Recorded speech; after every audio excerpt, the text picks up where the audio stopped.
മനോഹരമായ റിയാലിറ്റി ഷോയിലൂടെ കണ്ണഞ്ചിപ്പിക്കുന്ന സമ്മാനങ്ങൾ നേടിയെടുക്കാൻ പരിശ്രമിക്കുന്ന ഒരു കുടുംബത്തിന്റെ വിശേഷങ്ങളിലേക്ക് ഇതാ ഒരു എത്തിനോട്ടം.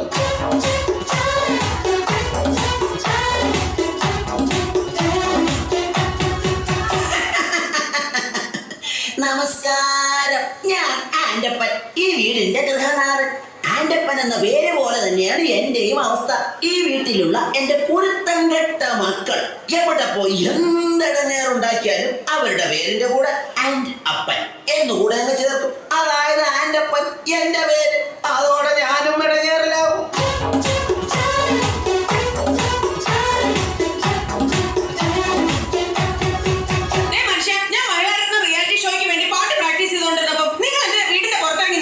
ഞാൻ പുറത്തിറങ്ങി നിന്നില്ലെങ്കിലേ നാട്ടുകാരി വിചാരിക്കും ഞാൻ നിന്നെ പിടിച്ച് തല്ലിയിട്ട് നീ കിടന്ന് കരയുകയാണെന്ന്. പാട്ട് മാത്രമല്ല, ഭരതനാട്യം, മോഹിനിയാട്ടം, കുച്ചിപ്പുടി, കഥകളി, ഓട്ടംതുള്ളൽ, മോണോആക്ട്, ഇതിനൊക്കെ ഞാൻ പ്രാക്ടീസ് ചെയ്യുന്നുണ്ട്, അറിയാമോ? ഇതാണ് ആൻഡപ്പന്റെ ഭാര്യ റോസിക്കുട്ടി. റിയാലിറ്റി ഷോയിൽ പങ്കെടുത്ത് താരമാകാൻ അരയും തലയും മുറുക്കി ഒരുങ്ങിയിരിക്കുകയാണല്ലോ.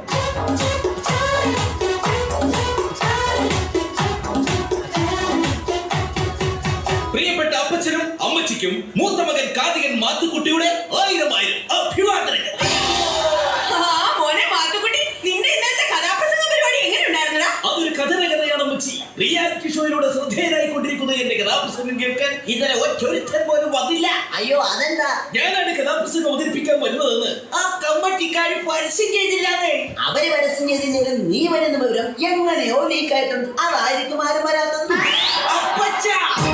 കണ്ടല്ലോ, ഇതാണ് ആൻഡപ്പന്റെ മൂത്ത മകൻ കാർത്തികൻ മാത്തുക്കുട്ടി, ഈ കുടുംബത്തിലെ മറ്റൊരു റിയാലിറ്റി താരം.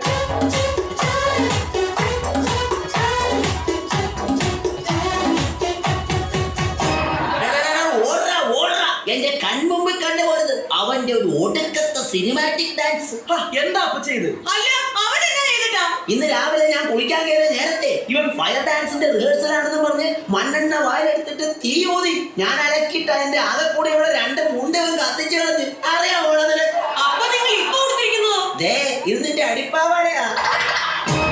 ഈ വന്നതാണ് ഈ വീട്ടിലെ ഇളയ താരം, സിനിമാറ്റിക് ഡാൻസുകാരൻ ജോണിക്കുട്ടി. ഇതും മറ്റൊരു റിയാലിറ്റി താരമാണ്.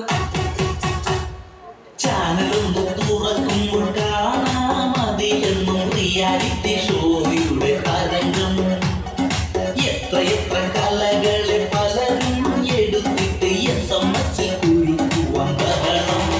എന്റെ കർത്താവേ, ഇത് ഞാൻ എങ്ങനെ സഹിക്കും? എടീ, ഇറങ്ങി വാ ഇങ്ങോട്ട്. എന്റെ മോന്റെ ഭാര്യയാണെന്നൊന്നും ഞാൻ നോക്കത്തില്ല. ഇറങ്ങി വരാൻ. എന്നാടി റോസക്കുട്ടി? നിങ്ങൾ അറിഞ്ഞോ, ഞാൻ മഹിളാരത്നത്തിന്റെ അടുത്ത എപ്പിസോഡിൽ ഉടുക്കാൻ മേടിച്ച പുത്ത സാരി എടുത്ത് നിങ്ങളുടെ മരുമോനുണ്ടല്ലോ ആഗ്രഹം വന്ന് വെള്ളപ്പൊക്കക്കാർക്ക് എടുത്ത് കൊടുത്തിരിക്കുന്നു. അഹങ്കാരി. അതിന് നിന്നെ പിടിച്ചാലും വെള്ളപ്പൊക്കക്കാർക്ക് കൊടുത്തില്ലല്ലോ. വേണേൽ അവൾ അത് ചെയ്യും, അതിന്റെ അപ്പുറം ചെയ്യും. എടി മോളി, ഇങ്ങോട്ട് വാടി. നിന്നെ ഇന്ന് ഞാൻ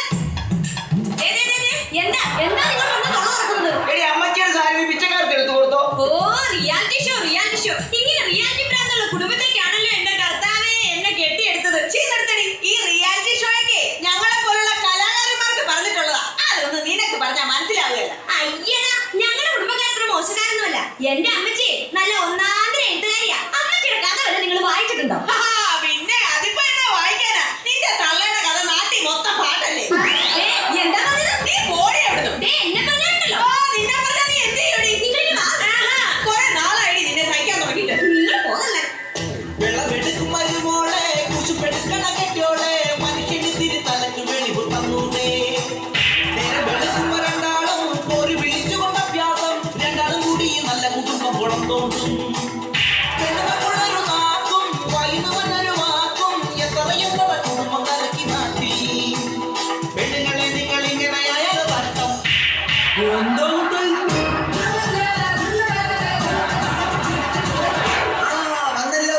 എല്ലാത്തിനും കുറ്റം പറയണ എന്റെ പൊന്നാരളിയും വന്നല്ലോ. എന്തായാലും പെങ്ങളെ മോളെ തല്ലുന്നത് അപ്പനായാലും ഭർത്താവായാലും ഒരു താളവും ബോധമൊക്കെ വേണ്ടേ? എന്റെ പൊന്നളിയ, എരിയുന്ന തീയില് എണ്ണ ഒഴിക്കാതെ ഒന്ന് കടന്നു പോകുന്നുണ്ട്. ഷഡ്ജം ഒന്ന് ഇറങ്ങി പോടാ.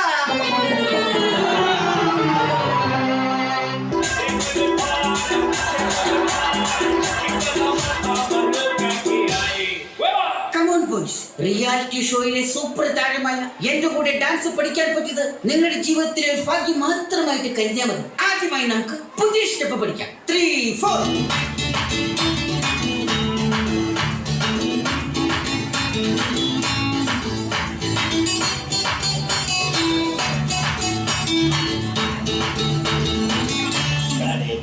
അപ്പൊ ഓക്കെ, ഇപ്പൊ മനസ്സിലായി. മാഷിനെ കൊണ്ട് വീട്ടില് ഭാര്യ തുണിയലപ്പിക്കുന്ന ആക്ഷൻ ആണല്ലേ ഞങ്ങളെ ഡാൻസ് ആണെന്നും പറഞ്ഞ് പഠിപ്പിക്കണത്. ഈ സ്റ്റെപ്പ് ഞങ്ങൾ അടിച്ച് തകർക്കും. 3, 4.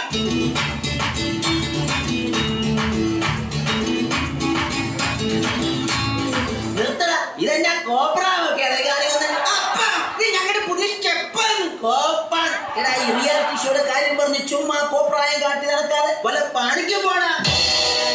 അച്ഛാ, നാളെ എന്റെ കലാപുസ്തക മത്സരത്തിന്റെ ഫൈനലിലേക്കുള്ള സെലക്ഷനാ. അപ്പൊ ഇവരാരാ? ഓർക്കസ്ട്രയുടെ ചെലവ് കുറക്കുവാനായിട്ട് ഞാൻ കൊണ്ടുവന്ന മിമിക്രിക്കാരാ.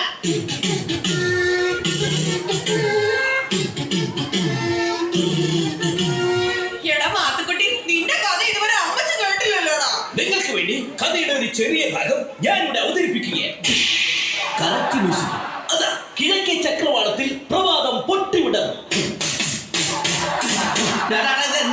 മനസ്സിലായോ? ഇത് സുപ്രഭാതം പൊട്ടിവിടുന്ന സൗണ്ടാണ്. 1975 കോമഡി ആയിട്ടാവും വരും. എടാ പൊന്നുമോനെ, നീ കഥ പറ. ഇനി കഥയുടെ സുപ്രധാനമായ രംഗമാണ് ഞാനിവിടെ അവതരിപ്പിക്കുന്നത്. അങ്ങനെ നമ്മുടെ കഥാനായകൻ കഥാനായികയുമായി കണ്ടുമുട്ടുന്നു. ഒരു ഉറച്ച തീരുമാനമെടുക്കാൻ നായകന് സാധിക്കുന്നില്ല. നായകന്റെ കൂടെ പോകണോ അതോ തിരിച്ചു വീട്ടിലേക്ക് പോകണോ എന്നൊരു തീരുമാനമെടുക്കാൻ നമ്മുടെ നായകർക്ക് കഴിയുന്നില്ല. നായകന്റെ കൂടെ പോകണോ അതോ വീട്ടിലേക്ക് പോകണോ? വീട്ടിലേക്ക് പോകണോ അതോ നായകന്റെ കൂടെ പോകണോ? നായകന്റെ മനസ്സു വീണ്ടും അങ്കമാലിയിലായി. അങ്കലാപ്പിലായി. അവൻ ചിന്തിക്കുകയാണ്, നായികയെ കൂട്ടി വീട്ടിലേക്ക് പോകണോ അതോ ഒറ്റയ്ക്ക് പോകണോ? നായികയെ കൂട്ടി വീട്ടിലേക്ക് പോകണോ അതോ ഒറ്റയ്ക്ക് പോകണോ? അങ്ങനെ പ്രതിസന്ധിയിലായ നായകൻ ദുഃഖമാരത്താൽ പുഴയിലേക്ക് എടുത്തൊരു ഒറ്റ ചാട്ടം. വെള്ളത്തിൽ നിന്നും ഇങ്ങനെ മുങ്ങിപ്പൊങ്ങിക്കൊണ്ട് അവൻ കരയിൽ നിൽക്കുന്ന നായികയെ നോക്കി പറഞ്ഞു. വെള്ളത്തിൽ നിന്ന് പൊങ്ങി വന്നവൻ കരയിൽ നിൽക്കുന്ന നായികയെ നോക്കി പറഞ്ഞു. നായികയെ നോക്കി പറഞ്ഞു, ഒന്ന് ഇറങ്ങി പോടാ.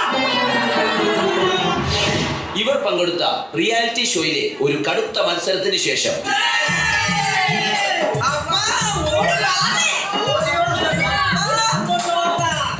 എന്നതാ മക്കളെ കാര്യം? എന്റെ പൊന്നപ്പ, റിയാലിറ്റി ഷോയിലെ എല്ലാ ഐറ്റത്തിലും ഞങ്ങൾ എല്ലാവരും ഫൈനലിലെത്തി. മനുഷ്യൻ കേട്ടോ, ഞങ്ങൾ എല്ലാരും ഫൈനലിലെത്തിയത്. അപ്പൊ നമുക്ക് എല്ലാവർക്കും ഫ്ലാറ്റ് കിട്ടുമോ? ജയിച്ചു കഴിഞ്ഞാൽ ഓരോരുത്തർക്കും ഓരോ ഫ്ലാറ്റ്. ഫൈനലിൽ എത്തിയിട്ട് എന്നാ കാര്യം? ജയിക്കണമെങ്കിൽ SMS കിട്ടണമല്ലോ. അതിനുള്ള വഴി ഞങ്ങൾ കണ്ടിട്ടുണ്ടല്ലോ. അതെന്താണ് ആ വഴിയൊന്ന് പറഞ്ഞു തന്നാട്ടെ. അടിച്ചോടിക്കണ അപ്പച്ചന്റെ കയ്യെ കാലോ.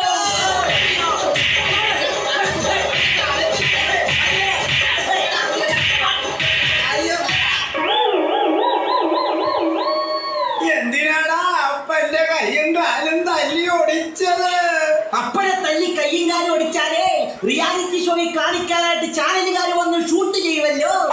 അത് സ്ലോ മോഷനിലും ബ്ലാക്ക് ആൻഡ് വൈറ്റിലുമായി TV കാണിക്കുമല്ലോ.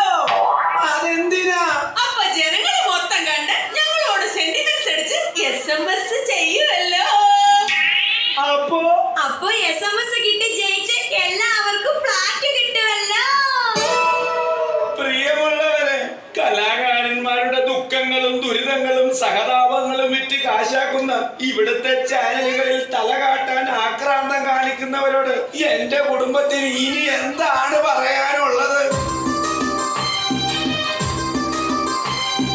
ചാനലിൽ പാടുവാൻ കളകം കാട്ടുന്ന ചെല്ലക്കിളികളെ നിങ്ങളും നോക്കണം. എന്തൊക്കെ പാടിയാലും കിട്ടൂല നോക്കണം. SMS ഇല്ലെങ്കിൽ ഇല്ല സമ്മാനം. ചാനലിൽ പാടുവാൻ കളകം കാട്ടുന്ന ചെല്ലക്കിളികളെ നിങ്ങളും നോക്കണം. എന്തൊക്കെ പാടിയാലും കിട്ടൂല നോക്കണം. SMS ഇല്ലെങ്കിൽ ഇല്ല സമ്മാനം. SMS ഇല്ലെങ്കിൽ ഇല്ല സമ്മാനം. ഞങ്ങളെ ചിരിപ്പിച്ച കൂട്ടുകാർക്ക് നന്ദി.